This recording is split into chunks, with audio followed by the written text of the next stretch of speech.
વિસાવદરની ચૂંટણી કાનૂની અડચણો બાદ જ્યારે આજે જાહેર થઈ છે ત્યારે હું વિસાવદરની જનતાને અને ગુજરાતના ખેડૂતોને અભિનંદન પાઠવું છું. આ જે ચૂંટણી છે એ ગુજરાતના ખેડૂતો લડવાના છે. આ ચૂંટણી આમ આદમી પાર્ટી કે માત્ર ગોપાલ ઇટાલિયા નહીં, પરંતુ આ ચૂંટણી ગુજરાતના 54 લાખ ખેડૂતો, મજૂરો, શ્રમિકોની ચૂંટણી છે. ભાજપે વારંવાર વિસાવદરની જનતાનું અપમાન કર્યું છે. ત્યાંથી ધારાસભ્ય ચૂંટાય, ભાજપનો ન ચૂંટાય, વિસાવદરની જનતા ભાજપ વિરુદ્ધ મતદાન કરે એટલે ભાજપ છે રૂપિયાના જોરે ધારાસભ્યો ખરીદવાનો ધંધો કરે છે. ત્યારે અમે આમ આદમી પાર્ટીએ પેલા સર્વે કરાવડાવ્યો કે ભાઈ હવે તમને તમારી શું ઈચ્છા છે. ત્યારે વિસાવદરની જનતા એવું કહેલું કે અમને મજબૂત લીડર આપો. આજે પણ અમે ભાજપને હરાવવા માટે તૈયાર છીએ. એટલે ગોપાલ ઇટાલિયાજી જેવા મજબૂત લીડર આપ્યા છે અમે, અને અમને પૂરો વિશ્વાસ છે કે આમ આદમી પાર્ટી અને ગુજરાતના ખેડૂતો, વંચિતો, ગરીબો, શોષિતો અને એનો અવાજ વિસાવદરની ચૂંટણીમાં જીતવાનો છે. રહી વાત ત્યાં ભાજપની, તો ભાજપ એવા પોસ્ટરો માર્યા છે કે ભાઈ ભાજપ લાવો ને વિસાવદર બચાવો.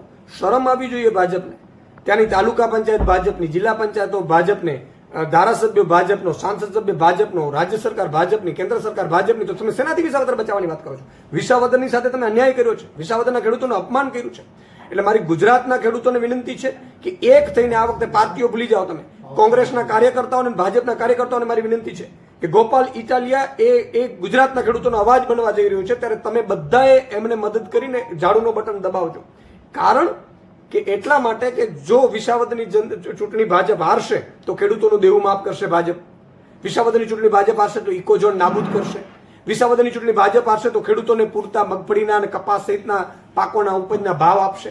વિસાવદરની ચૂંટણી ભાજપ હારશે તો પાક વીમો ફરીથી ચાલુ કરવું પડશે ભાજપે. વિસાવદરની ચૂંટણી હારશે તો આખા ગુજરાતના ખેડૂતોને ફાયદો થશે. અને ગોપાલ ઇટાલિયાજી જ્યારે જશે વિધાનસભામાં ત્યારે એનો અવાજ ગુંજશે. રહી વાત કોંગ્રેસની, તો મારે કોંગ્રેસના નેતૃત્વને પણ મારી વિનંતી છે કે તમે 4 પેટા ચૂંટણીમાં આમ આદમી પાર્ટીએ તમને ટેકો આપ્યો, આપણે નક્કી થયેલું હતું, છતાંય તમે ઉમેદવારો ઊભી રાખવાની જે વાત કરી રહ્યા છો એટલે તમે ગઠબંધન તોડ્યું છે.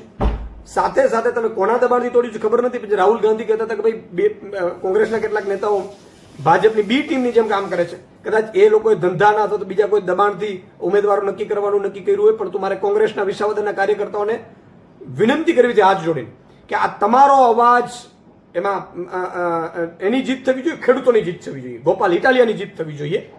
એટલે આ મેસેજ પણ આખો ક્લિયર ત્યાં પહોંચવું જોઈએ. અને કોંગ્રેસવાળા એવું કહે છે કે અમને ઉમેદવારમાં પૂછવા નથી આવ્યું.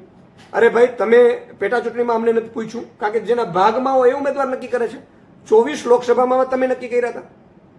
રહી વાત, એવું કહેવાય છે કે ભાઈ ભાવનગરની લોકસભા તમે આપી હતી.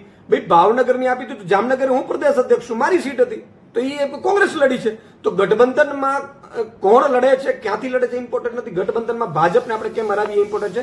અને છેલ્લી વાત મારે એવું કહેવું છે કે આ ભાજપના આ વિસાવદરની ચૂંટણી છે એ ભાજપ જેવા અજગર જેવો ભરવો લઈ લીધો જનતાને છોડાવવાની ચૂંટણી છે. મારે સૌની વિનંતી કરવી છે કે કોઈની વાતોમાં આવ્યા વગર માત્ર ઝાડુ આમ આદમી પાર્ટી ગોપાલ ઇટાલિયાને જીતાડે એવી મારે અપીલ છે.